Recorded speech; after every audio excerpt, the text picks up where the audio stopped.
तर नमस्कार मित्रांनो, ब्लॉगमध्ये आपलं स्वागत आहे. ते पाहू शकता तुम्ही. आज आपण काल पेरणी केली आपण बाजरी, भुईमुग आणि परत भात पेरणी केली मित्रांनो. तर आपण असं पद्धतीने असं गवत झालं तर शेतामध्ये पाहू शकता तुम्ही. असं एका ठिकाणी हे असं आपण एका ठिकाणी पूर्ण वावरामध्ये असं तण होतं, एक तण आपण गोळा करत आहे मित्रांनो. एक एक आपण असं उचलून घेत आहोत तण.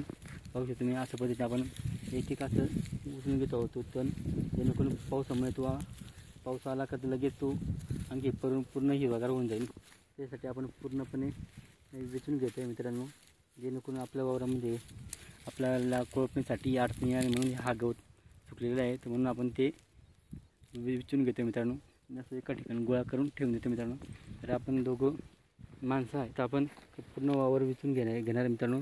तर आपण जे विचून घेतो त्याच्या पाठीमागे पाहू शकतो तुम्ही कसं एकदम वावर मोकळं दिसतो आणि स्वच्छ दिसतो मित्रांनो. याच्यात आपण बाजरी पेरणी केलेली मित्रांनो. तर त्याच्यात खूप घाण होतात, म्हणून आपण पेरणीनंतर वखरून त्याच्यावरनं आपण असं घाण विचल्यानंतर परत त्याच्यावर ती प्लेन म्हणजे पाट्या मारावं लागतं त्याच्यावर, जेणेकरून प्लेन राहतं. आणि बाजरी असं उगल्यानंतर एकदम लाईनी दिसते आणि प्लेन दिसते जागा, म्हणून आपण त्याच्यावर ते करायचं आहे आपल्याला. पण पहिले जे आहे हे गवत उकरून घेतलेलं आहे. तर त्याला ते आपण पहिले जे आहे ते एका ठिकाणी गोळा करून आणि एका ठिकाणी असं गोळा करून एका ठिकाणी परत फेकून द्यावं लागेल मित्रांनो, जेणेकरून आपल्या वावरामध्ये जे घाण आहे ते घाण दिसणार नाही. म्हणून आपल्याला स्वच्छता दिसली पाहिजे. याच्यासाठी आपण पूर्ण वावरामध्ये असं पाहू शकतो तुम्ही, प्रत्येक ठिकाणी आपण गोळा करून ठेवले ते पुन्हा आपल्याला उचलून एका ठिकाणी फेकावं लागेल मित्रांनो. आणि असं आपण दिवसभरात तेच काम करतो आहे. आज कालचं काम आपलं होतं गवत कापायचं, ते हे आजचं काम आहे.